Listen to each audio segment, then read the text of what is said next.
Yes, everyone, welcome back to the channel. My name is Stephen Howson, and this is how to beat Brentford. Been looking forward to doing this one because Brentford are a really intriguing side, and I was hoping that they would maintain their sort of philosophy and style of play right up into playing against Manchester United, because quite often you see a team that gets promoted, they win a few games on the back of the momentum, playing the exact same way, the way that they know how to play into the Premier League. Then they get a couple of kick-ins, especially if they're a progressive side that looks to attack, and then they shit themselves and they kind of like, oh, 4-5-1 and try and defend, and oh, we only need a point here, and sort of abandon the things that made them champions and got them to the Premier League in the first place. So it's good to see that Brentford haven't really changed that style of play yet, but they haven't really been picking up a lot of results of yet either. They're 10th in the table, which is probably a lot higher than a lot would have thought they would do. 2 wins, 2 draws, 1 loss in their last 5 league games. The first competitive match between these and Manchester United since 1975 when we played them in the League Cup. So how do they play then? Thomas Frank has been pretty flexible with his tactics. They've not really had anything very rigid about how they play. He played a 4-3-3 before being promoted to the Premier League, and he made a bit of a change after the promotion to the Premier League, where he switched up to a 3-5-2, which he's used pretty much every game in the Premier League this season. He likes high pressing. He likes that Jurgen Klopp heavy metal football. They are very drilled. They're very organised. They've got a lot of versatility in the way that they play, a lot of rotation. In possession, a lot of movement off the ball, and they're not just as regimented and rigid as I think. I've heard them likened to Burnley. I disagree. I think they're a different style of playing, even though they're quite direct in how they do it. Rotations are a real prominent feature in what they do. For example, the left wing back might take up the position of central midfielder. Central midfielder might drift out wide. Just like positional rotations all around the pitch, trying to find and create space, which I like. I like looking at that sort of stuff. But they are relentless in their press. They're going to press you from the front, and they don't overcomplicate it with their attacking. It's very simple in what they're looking to try and achieve. They create more space through the wings and the fullbacks, so the wing backs play a real key role in how they're going to try and exploit a defence. They usually play a very vertical style of football, which means that they make the wider area the place that they look to try and progress the ball up the pitch. That exposes a lot more space, as teams like to always become narrow and compact and protect the centre of the pitch and the centre of the goal. But they're not afraid to go direct, especially to Tony if he's available and around, which he's not been of late. They thrive off that guy's ability as a target man, but also as a goal scorer. He is, however, coming off COVID, so he's going to be 50-50 for this match. It's a bonus for United if he's not. More often than not, they are first to second balls, real good mentality about what they do, and they're energetic and they play on the front foot. They're a team that deserves to be where they are, and they've done mega with what is essentially a championship level squad. The players create a lot of chances through the aggressive press. And once they win the ball back, they start the attack down the centre. They continue towards the box at speed, and they're dangerous when they start to build up a bit of a head of steam. In terms of availabilities, Pinnaker's tested positive for COVID, and Zanka and Christopher are also sidelined. Janelt might deputise at centre half, which could be a bonus for us. Sergei Canos is available following a ban. He should replace Jon Wasser in attack for United's game, presuming it goes ahead. I mean, I've been trying to find out today whether it is going ahead. Everything I can find points towards the yes, that it is going ahead, but with the COVID cases going on at United, and I'll caveat that before I give my United 11, I don't know who's got the COVID at United, so I'm picking my team without that information. Tony has missed the last couple of games with COVID himself, so I think it's unlikely he starts, especially with the impact that it might have on the cardio system anyway. So predicted 11 for them, I think it'll be Fernandez, Good, Jansen, Janelt, Yoslav, Oyenka, Norgard, Baptiste, Henry, and Buemo, and Canos. And I think you're probably likely to see Tony miss out on this one, which is a good thing, even though I would have liked to see him against United. Buemo, definitely one of the more dangerous players in the Brentford side, right behind Ivan Toney. I think he's really good technically, difficult to get off the ball, low centre of gravity, can drop in, skilled enough to link the play and be creative, athletic enough to hurt in behind, and United's high line means there will be a lot of opportunities in behind. Best attributes probably his left foot. He's got a hell of a strike on him.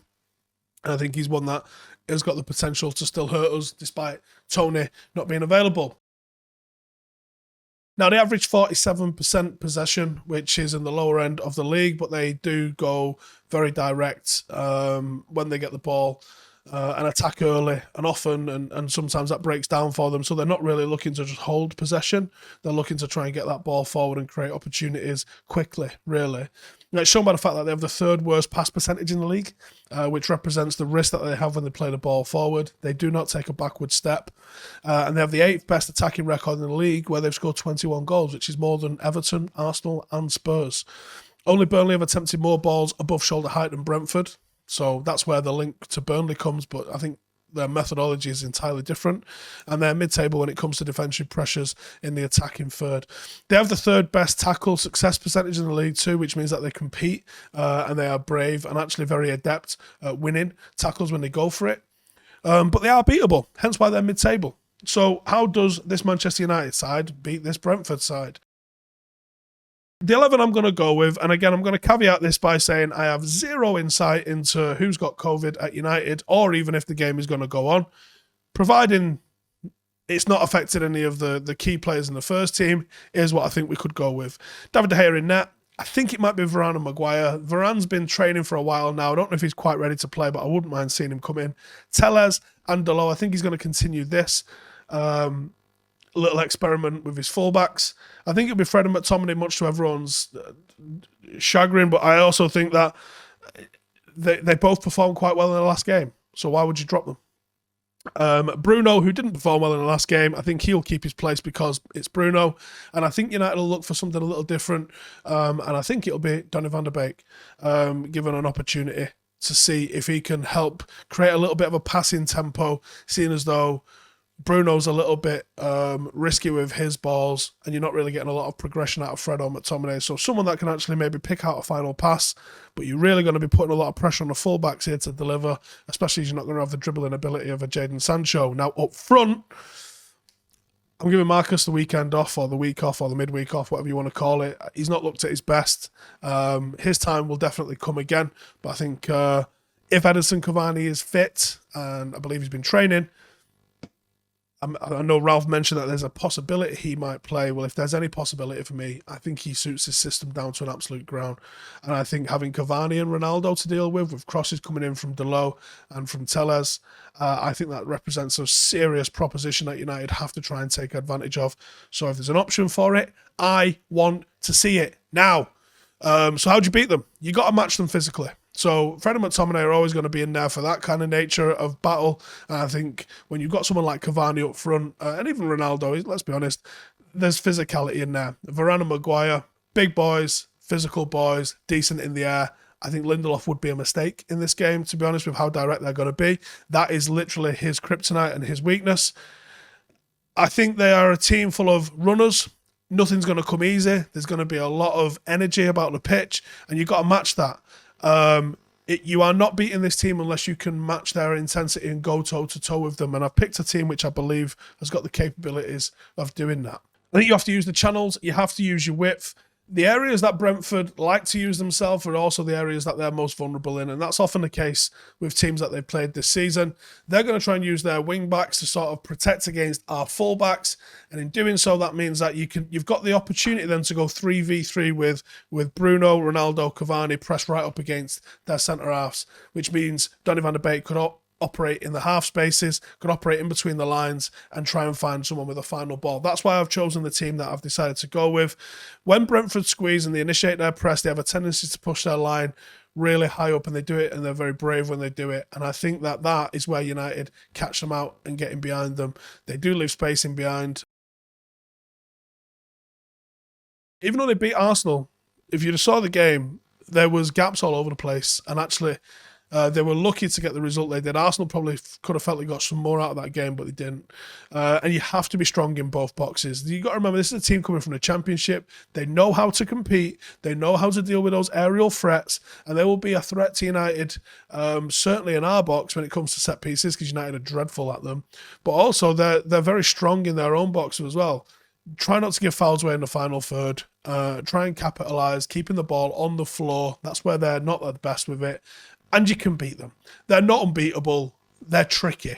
But I actually think that their style of play really suits Manchester United's style of play. And I do think that United have got an opportunity to pick 3 points up here, and we should be going with the mentality that that's what we're going to do. Exactly that. Anyway, cheers for tuning in. Listen, if you're still wanting some more content to watch, my own team, Stretford Paddock FC, we've just gone 8 points clear in the table. We've only got 7 games left of our league season. Then we've got 2 cups that we've got to go play for. But I would very much appreciate if you want to go and check it out. We have got the next episode of the documentary going to be coming out in a couple of weeks as well, so it'll sort of catch you up on everything that's been going on behind the scenes at the club. There's a lot going on. It's not just a team playing in the league. We're trying to move us on. We're trying to plan for the future, and there's going to be women's teams and kids teams and all sorts of stuff going on soon. So go and get in the mixer. Go and leave a comment on the latest video. We just won 6-1 at the weekend, and we're still not happy with it. So we've got levels and gears that we're going to go through, and I very much appreciate the support over there with the team and the hard work that we're putting in with the team. Nice one. Hey, thank you for watching the video. If you are new around these parts, then don't forget to subscribe. My channel is proudly supported by my community on Patreon. If you'd like to get a little bit of extra content, a Discord group, meetups, 5-a-side games, weekly podcasts, behind the scenes, and even an occasional bit of transfer news as and when I get it, then for the price of a pint, you can show your appreciation for the content that we make and get some goodies for doing so as well. Check the link in the description or click the button right here. You'll also find all of my socials here too if you want to follow me on any of those platforms. Nice one.